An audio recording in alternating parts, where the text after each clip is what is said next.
Assalamualaikum warahmatullahi wabarakatuh. Baik, terlebih dahulu saya perkenalkan, nama saya Rifka dari kelompok 2. Nah, sesuai dengan tugas yang diberikan kepada kami, yaitu membuat makalah pendidikan agama Islam dengan tema bagaimana cara menemukan kebahagiaan. Nah, adapun susunan makalah kami yang terdiri dari kata pengantar, daftar isi, kemudian bab 1 pendahuluan yang terbagi menjadi 4 bagian. Bagian A, latar belakang. B, rumusan masalah, yang dimana rumusan masalah ini yang akan menjadi tujuan pokok utama kami, yaitu memaparkan 4 poin penting. Yang pertama, apa yang dimaksud dengan bahagia. Yang kedua, bagaimanakah konsep bahagia dalam Islam. Yang ketiga, bagaimanakah kebahagiaan menurut Islam. Dan yang terakhir, bagaimana cara meraih kebahagiaan. Nah, kemudian bagian C yaitu tujuan, dan yang terakhir D manfaat. Kemudian selanjutnya yaitu di bab 2 pembahasan yang akan dipaparkan oleh rekan-rekan kelompok saya. Waktu dan tempat saya persilakan. Baik, nama saya Andi Uyunil Janalubis. Saya akan menjelaskan pengertian bahagia. Bahagia merupakan kenikmatan dari Allah Subhanahu wa Ta'ala. Kebahagiaan itu adalah manifestasi berharga dari mengingat Allah. Menurut tokoh bergelar Hujatul Islam itu, puncak kebahagiaan manusia adalah jika ia berhasil mencapai tahap makrifat telah mengenal Allah Subhanahu wa Ta'ala. Selanjutnya, ada yang mengatakan bahwa bahagia itu merupakan suatu perasaan yang membuncah, pasrah dan lega, dan disertai syukur yang amat atas peristiwa bermakna yang dialaminya. Jadi, bahagia adalah perasaan subjektif manusia yang merupakan kebalikan dari perasaan menderita. Contohnya, sedih, cemas, dan takut. Lalu, kebahagiaan itu misterius. Ada yang orang kaya raya, serba kecukupan, tetapi merasa tidak bahagia. Ada pula yang miskin, serba kekurangan, tetapi merasa bahagia. Bahagia memang sifatnya subjektif.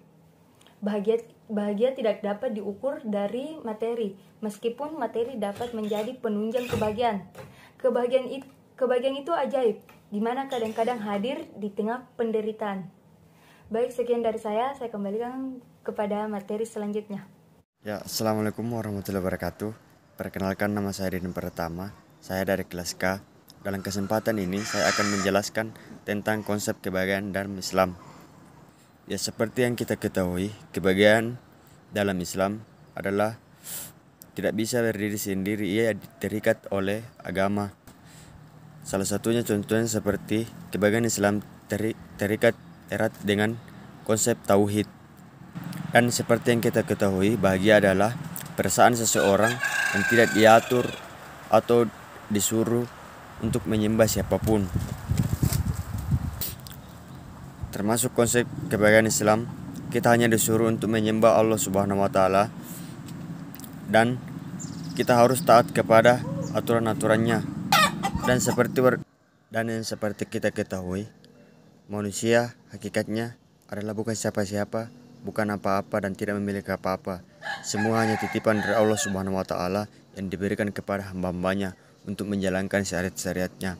Dan dalam kebahagiaan Islam, tentunya kita dianjurkan untuk taat dalam ajaran-ajaran yang diajarkan oleh Islam. Assalamualaikum warahmatullahi wabarakatuh. Perkenalkan, nama saya Asraf Perdana Putra dengan NIM 2103015021181 dari kelas K. Di sini saya akan menjelaskan tentang kebahagiaan hidup menurut Islam. Terbagi atas dua, yaitu kebahagiaan dunia dan kebahagiaan akhirat. Kebahagiaan hidup dalam pandangan Islam tidak berkuat pada sisi materi. Walaupun Islam mengakui kalau materi menjadi bagian dari unsur kebahagiaan, Islam pada dasarnya memandang masalah materi sebagai sarana, bukan tujuan. Oleh karenanya, Islam memberikan perhatian sangat besar pada unsur manawi, seperti memiliki budi pekerti yang luhur sebagai cara mendapatkan kebahagiaan hidup. Yang pertama, kebahagiaan dunia. Islam telah menetapkan beberapa hukum dan beberapa kriteria yang mengarahkan manusia untuk mencapai kebahagiaan hidupnya di dunia. Hanya saja Islam menekankan bahwa kehidupan dunia tidak lain hanyalah jalan menuju akhirat, sedangkan kehidupan yang sebenarnya yang harus diupayakan adalah kehidupan akhirat. Yang kedua, kehidupan akhirat. Kebahagiaan akhirat. Kebahagiaan akhirat merupakan kebahagiaan abadi yang kekal, menjadi balasan atas kesalahan hamba selama hidup di dunia. Islam telah menetapkan tugas manusia di bumi sebagai khalifah di dalamnya, bertugas memakmurkan bumi dan merealisasikan kebutuhan manusia yang ada di sana. Hanya saja dalam pelaksanaan senantiasa ada kesulitan sehingga menentunya bersungguh-sungguh dan bersabar. Sekian dari saya. Wassalamualaikum warahmatullahi wabarakatuh. Kemudian di bagian D yaitu cara meraih kebahagiaan. Nah, yang pertama, beriman dan beramal saleh. Mengapa demikian? Karena orang yang beriman kepada Allah dengan iman yang sempurna, artinya bersih dari kotoran dan dosa, maka dia akan merasakan ketentraman hati dan jiwa, bahkan akan ridho terhadap takdir Allah pada dirinya. Kemudian yang kedua yaitu memiliki akhlak mulia yang mendorong untuk berbuat baik kepada sesama. Mengapa demikian? Karena manusia adalah makhluk sosial yang harus melakukan interaksi dengan makhluk sebangsanya. Yang ketiga yaitu memperbanyak zikir dan selalu merasa disertai oleh Allah Subhanahu wa taala.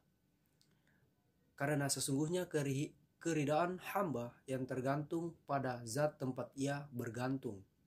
Selanjutnya yang keempat yaitu menjaga kesehatan.